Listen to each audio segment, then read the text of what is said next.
जय हिंद, जय भारत। मैं अभिषेक और आप देख रहे हैं हमारा YouTube channel the Shivam educare. आज हम डिस्कस करने वाले हैं दोस्तों वेदों के बारे में, जो कि आपके एग्ज़ाम के पॉइंट ऑफ व्यू से बहुत ज़्यादा इंपॉर्टेंट है। वेदों से मैक्सिमम प्रश्न आपके एग्ज़ाम में बनते रहे हैं और हम आज के इस वीडियो में हर एक ऐसे महत्वपूर्ण पॉइंट्स की टॉपिक की चर्चा करेंगे जो कि वेद से संबंधित होंगे और आपके एग्जाम में इनसे प्रश्न पूछे जाने की पूरी संभावना है।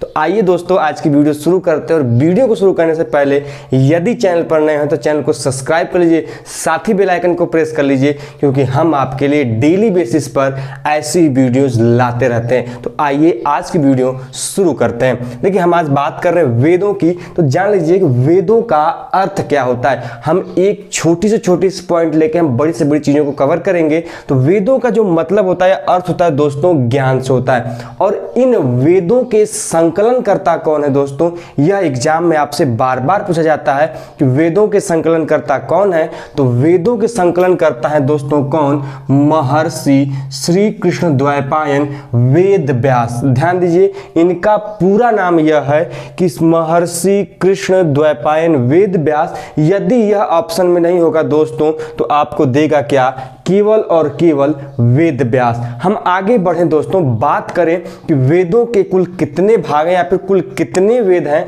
तो दोस्तों कुल 4 वेद माने गए हैं। कितने दोस्तों, 4। और उन वेदों के नाम है, पहले की बात करें तो वह है ऋग्वेद, दूसरा है यजुर्वेद, तीसरा है दोस्तों सामवेद और चौथा है अथर्ववेद। ध्यान रखेंगे, इन चीजों के क्रम से याद करेंगे। कभी कभी क्या होता है, आजकल थोड़ा सिंपल पैटर्न नहीं रहा है, बदल गया है थोड़ा सा पैटर्न, तो आप चीजों को क्रम से करिए, कभी कभी अरेंज करने के लिए भी पूछ देता है। तो ध्यान रखेंगे, सबसे पहले आएगा दोस्तों आपका क्या, वह आएगा ऋग्वेद। उसके बाद क्या आएगा दोस्तों, वह आएगा यजुर्वेद। उसके बाद आएगा आपका सामवेद तथा लास्ट जो होगा वह होगा अथर्ववेद। देखिए दोस्तों, एक एक करके डिस्कस करेंगे। पहले ऋग्वेद के बारे में, फिर यजुर्वेद, फिर सामवेद, फिर अथर्ववेद। यदि हम ऋग्वेद से शुरू करें दोस्तों, तो ऋग्वेद के जो पाठ करने वाले ब्राह्मण हो या फिर हम पुरोहित हो, उनको हम किस नाम से जानते हैं। तो ऋग्वेद के ब्राह्मण या फिर पुरोहित को हम जानते हैं होता नाम से। पॉइंट को लिखते चलिएगा, नोट कॉपी पे नोट करते हुए चलिएगा, अन्यथा चीजें बाद में भूल जाएंगी। हम और आप इतने ज्यादा इंटेलिजेंट हैं तो मूवी के नाम, हीरोइन के कैरेक्टर के नाम हमें आसानी से याद हो जाते हैं, लेकिन जो पढ़ाया जाता है उसे याद नहीं करते। तो चीजों को नोट डाउन करते हुए चलिए और नोट्स बनाते हुए चलिए कि जिससे आपको आसानी से याद हो सके। तो ऋग्वेद के दोस्तों पुरोहित का नाम क्या है, पूछा जाता है ऑप्शन में। 4 ऑप्शन दे देगा, चारों के नाम दे देगा और सामने दे देगा उनके पुरोहितों के नाम, और मैच करने के लिए आपको दे देगा। तब वहां पे खेला गड़बड़ा जाएगा और आप क्वेश्चन को गलत करके चले आएंगे। तो ऋग्वेद है, उसके जो पुरोहित हैं या पाठ करने वाले जो व्यक्ति हैं उनको हम किस नाम से जानते हैं, होता। क्या, होता नाम से जानते हैं। अब हम बात करते हैं, डिस्कस करते हैं एक एक करके। जो ऋग्वेद का उपवेद है वह किसे माना जाता है, वह माना जाता है आयुर्वेद को। चिकित्सा संबंधी जितने भी प्रावधान है इस आयुर्वेद में चर्चा की गई है। यदि आपसे पूछे कि ऋग्वेद का उपवेद क्या है तो आयुर्वेद है। अब इससे जो अलग चीजें पूछी जाती हैं कि ऋग्वेद में कितने मंडल हैं, उन मंडलों में किस मंडल में वर्णों की चर्चा की गई है, कुल कितने श्लोक हैं, कितने सूक्त हैं, इन सभी की चर्चा हम कर लेते हैं।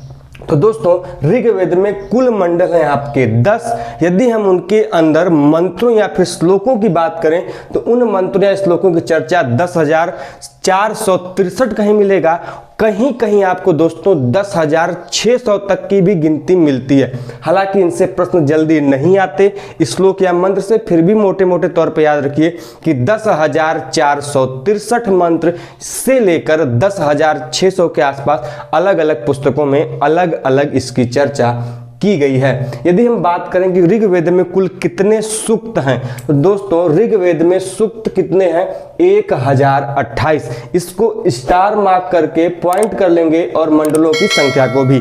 मंडल थे कुल 10। जिस प्रकार हमारे किसी भी बुक्स में कोई चैप्टर होता है, कोई पाठ होता है, उसी प्रकार ऋग्वेद में कुल ऐसे 10 चैप्टर हैं जिसको हम मंडल के नाम से जानते हैं। दोस्तों अलग अलग मंडल अलग अलग ऋषि मुनियों ने लिखा है, जिनके उनके अलग अलग नाम हैं, लेकिन आपको उतने डीप में नहीं जाना है, आपको जहां तक काम चल जाए वहीं तक ध्यान देना है। तो सुक्त कितने दोस्तों, वह है 1028। अब आपसे पूछेगा कि ऋग्वेद में किस देवता की सर्वाधिक बार चर्चा की गई है, किस देवता का सर्वाधिक बार प्रमाण आया है, उल्लेख आया है। तो दोस्तों जो इंद्र थे, इंद्र की चर्चा ऋग्वेद में सबसे अधिक बार की गई है एवं इन्हें प्रमुख देवता का दर्जा दिया गया। इनके अलावा भी अन्य देवता हैं, जैसे वरुण है, रुद्र है, अलग अलग देवताओं की चर्चा की गई है, लेकिन सबसे ज्यादा बार दोस्तों किसकी चर्चा की गई है, इंद्र की।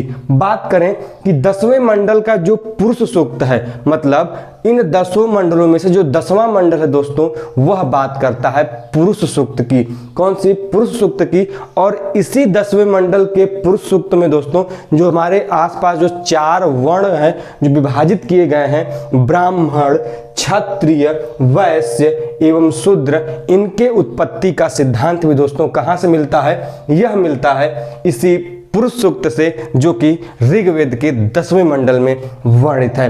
अब आप इंपॉर्टेंट चीज भी जान लीजिए, अलग से पूछ दिया जाएगा कि गायत्री मंत्र का उल्लेख सबसे पहले कहाँ हमें देखने को मिलता है। तो दोस्तों जो गायत्री मंत्र है, जो जिसको हम सूर्य की स्तुति में गाते हैं, दोस्तों ध्यान रखेंगे, कभी कभी पूछ लिया जाता है कि गायत्री मंत्र का उपयोग किस लिए किया जाता है, तो सूर्य की स्तुति या फिर सूर्य के प्रार्थना के लिए गायत्री मंत्र का निर्माण किया गया था। और इसका प्रथम प्रमाण हमें देखने को कहाँ मिलता है दोस्तों, तो वह देखने को मिलता है ऋग्वेद में। इसको नोट पॉइंट कर लेंगे, इसको लिख लेंगे।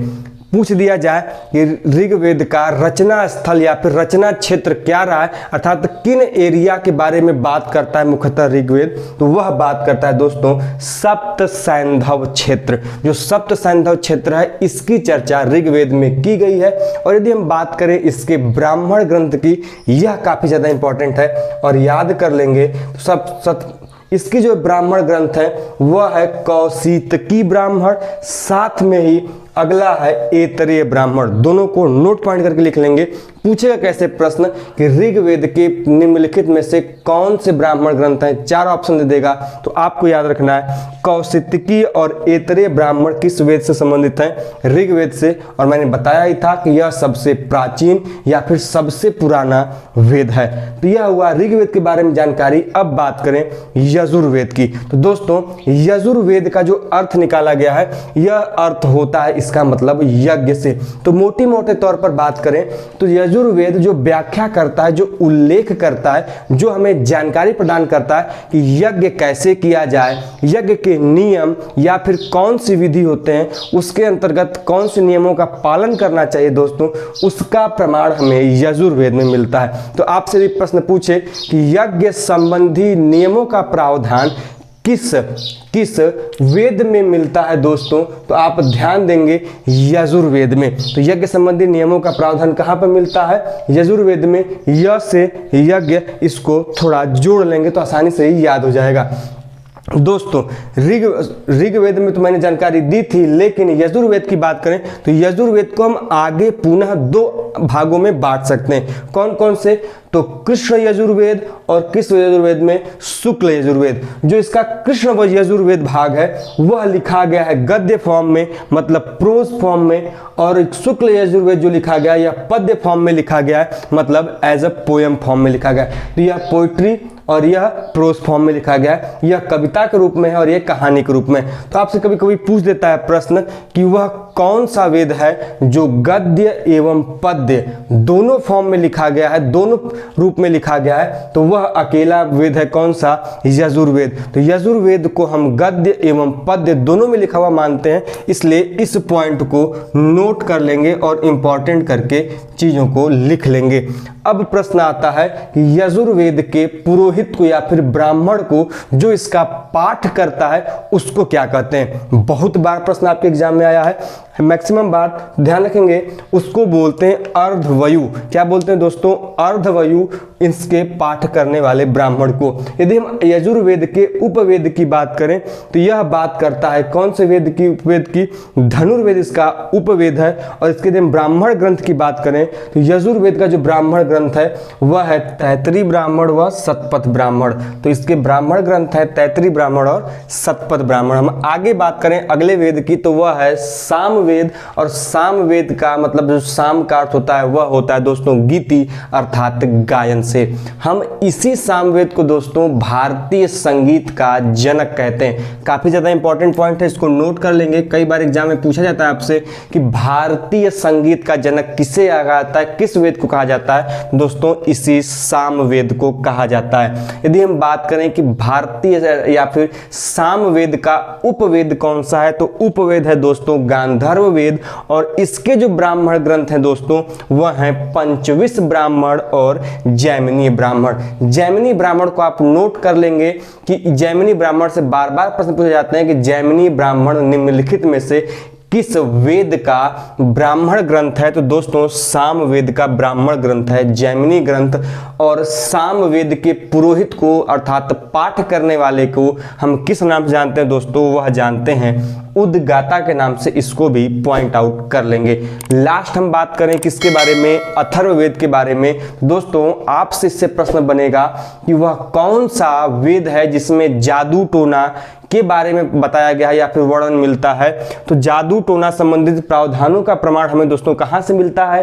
अथर्ववेद से मिलता है। और इसी उपवेद अथर्ववेद का उपवेद है शिल्पवेद। इसको नोट पॉइंट कर लेंगे। और ब्राह्मण ग्रंथ तो बहुत ज्यादा इंपॉर्टेंट है, बार बार एग्जाम पूछा जाता है कि गोपथ ब्राह्मण किस वेद का ब्राह्मण ग्रंथ है दोस्तों? तो यह जो गोपथ ब्राह्मण है यह इसी अथर्ववेद का ब्राह्मण ग्रंथ माना जाता है। और मैंने बताया था कि सबसे प्राचीन या फिर पुराना वेद कौन सा है? ऋग्वेद है। और सबसे नया या फिर नवीनतम वेद जो दोस्तों है वह कौन सा है? वह है यही अथर्ववेद। और इस अथर्ववेद के पुरोहित को पाठ करने वालों को दोस्तों हम क्या किस नाम जानते हैं?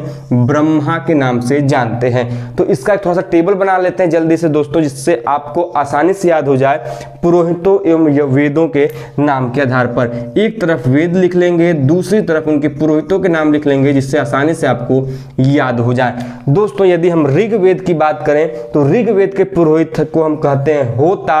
यजुर्वेद के पुरोहित को हम लोग बोलते हैं दोस्तों अर्धवयु।